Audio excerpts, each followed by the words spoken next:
Comfort has never destroyed a man all at once. It does something far more dangerous. It slowly convinces him that nothing needs to change, that vigilance can rest, that the edge can be dulled without consequence. The samurai understood this truth with terrifying clarity. They did not fear hardship, pain, or even death. They feared comfort, because comfort was the only enemy that could enter quietly and remain unnoticed. Long before the modern world learned to cushion every inconvenience, Japanese warriors trained themselves to live with deliberate restraint. Their lives were not defined by constant battle, but by constant readiness. Comfort was not seen as reward, but as erosion. To grow accustomed to ease was to forget the discipline that kept the mind sharp and the spirit intact. This is why comfort, not death, was the greater threat. Chapter 1. The Forgotten Enemy. In feudal Japan, a samurai could live for years without drawing his sword in combat. Yet, every day was treated as preparation for the moment when everything would be tested. Bushido, the way of the warrior, was not a code written for the battlefield alone. It governed sleep, speech, posture, diet, and thought. Comfort was carefully controlled because it weakened awareness, and awareness was survival. Miyamoto Musashi wrote that the way is in training, not in victory. What he meant was simple, but severe. Victory was temporary, but discipline had to be permanent. A warrior who trained only when motivated was already defeated. Comfort softened intention, and softened intention dissolved mastery. The samurai observed something modern people rarely consider. The body adapts quickly to ease, but the mind grows restless and weak in its presence. Comfort creates dependency, and dependency creates fear of loss. Once comfort becomes necessary, freedom disappears. The warrior becomes cautious, defensive, and avoidant. Chapter 2. A Quiet Modern Life. There is a man named Daniel. He is not weak, lazy, or careless. By most measures, his life is stable. He works a respectable job, lives in a clean apartment, and enjoys quiet evenings without disruption. Nothing is wrong, yet something feels absent. Each day flows smoothly into the next, but without weight or depth. Daniel wakes without urgency. His days are efficient but uninspired. Small discomforts irritate him more than they should. Delays, silence, boredom, and effort feel heavier now than they once did. He tells himself this is normal. He has earned ease. What Daniel does not realize is that the comfort has quietly rewritten his standards.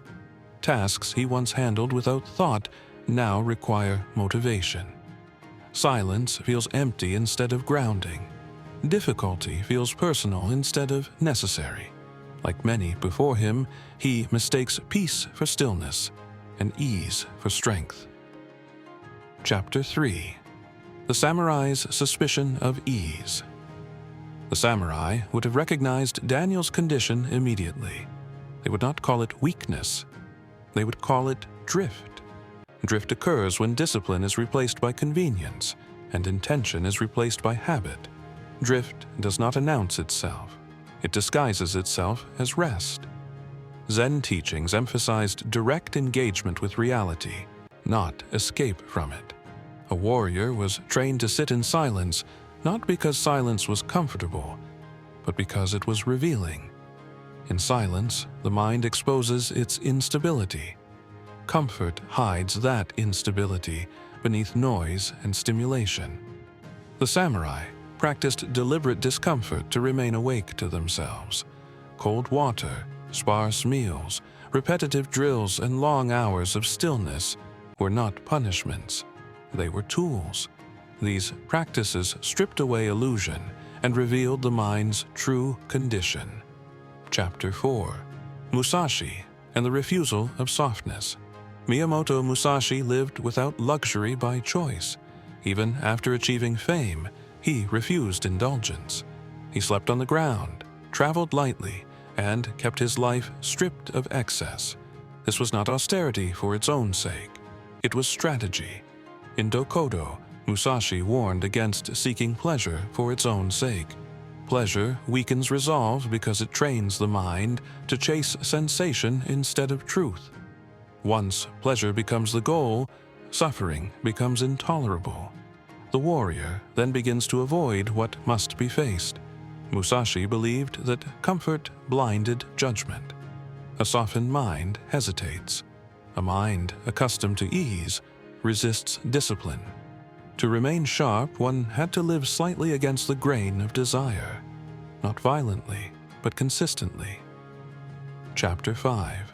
The Moment of Friction. Daniel experiences a moment that seems insignificant. A project at work requires extra effort, focus, and patience. He delays it repeatedly, not because it is impossible, but because it is uncomfortable. Each delay creates a quiet tension he cannot explain. One evening, instead of distracting himself, Daniel sits in silence. At first, the stillness feels oppressive. His thoughts wander, then resist. He feels restless, irritated, exposed. This discomfort surprises him. Nothing external is wrong, yet his mind feels unsettled. This is the moment the samurai valued. Discomfort has revealed something true. His mind has grown unused to stillness, effort, and resistance. What he feels is not fatigue, it is atrophy. Chapter 6. Gamen and Endurance Without Complaint. The Japanese concept of gamen teaches endurance with dignity. It is not endurance for praise or recognition. It is endurance as alignment with reality. The samurai endured discomfort without resentment because resentment wasted energy. Gamen trained the warrior to remain composed under pressure. Comfort removes the opportunity to practice this composure. When discomfort finally arrives, the untrained mind reacts with frustration or avoidance. The trained mind responds with steadiness. Daniel begins to notice how often he escapes minor discomfort. He avoids silence, effort, and uncertainty. None of this is dramatic. That is precisely why it matters. The samurai understood that character is shaped in small moments, not extreme ones. Chapter 7. Discipline as Daily Identity. Discipline to the samurai was not an act, but an identity. One did not decide each day whether to train. Training was simply what one did. Comfort threatened this identity by introducing choice where none was needed. Shu-hari teaches that mastery begins with obedience. One follows the form before expressing freedom. Comfort interrupts this process by encouraging improvisation too early. Without structure, freedom collapses into indulgence. Daniel experiments with small changes. He wakes at the same time each day, regardless of mood. He sits in silence before speaking. He completes difficult tasks without seeking relief. None of this is dramatic, yet something shifts. His mind becomes quieter, more stable. Chapter 8. Presence over pleasure. Zen teaches that presence is cultivated through attention, not enjoyment. Pleasure distracts attention by pulling it toward sensation. Presence requires remaining with what is, even when it offers no reward. The samurai trained presence through repetition, drawing the sword, cleaning the blade, sitting in stillness. These acts were not exciting, they were precise. Comfort would have made them unnecessary. Precision required restraint. Daniel notices that his days feel heavier, but clearer. He is less entertained, yet more grounded. Silence no longer feels empty, it feels full. Effort no longer feels punitive, it feels stabilizing. Chapter 9. The Inner Transformation. The samurai did not seek transformation, they sought alignment. When actions align with principle, transformation follows naturally. Comfort disrupts alignment by prioritizing feeling over truth. Daniel does not become fearless or invincible. He becomes consistent. He stops negotiating with discomfort. He no longer asks whether something feels good. He asks whether it is necessary. This shift is quiet but profound. His mind steadies, his reactions slow, his sense of self strengthens, not because life became easier, but because he became less dependent on ease. Chapter 10. Why comfort remains the greater. Threat death is immediate and honest. Comfort is slow and deceptive. Death demands presence. Comfort invites sleep. The samurai feared comfort because it eroded vigilance without resistance. In a world designed to remove friction, discipline becomes a deliberate act of defiance, not against society, but against drift. Ancient warriors knew that mastery required constant sharpening, and sharpening requires resistance. The lesson is not to reject comfort entirely, but to refuse dependence on it.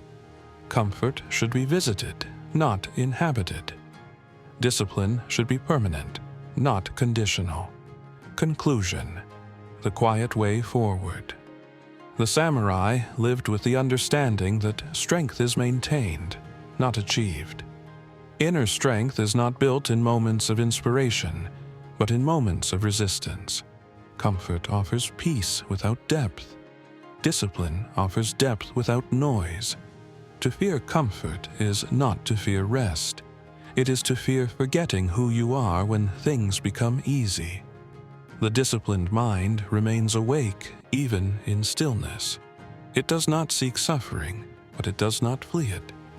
This is the way the samurai walked, not loudly, not dramatically, but with steady awareness, deliberate restraint, and a quiet refusal to be softened by ease.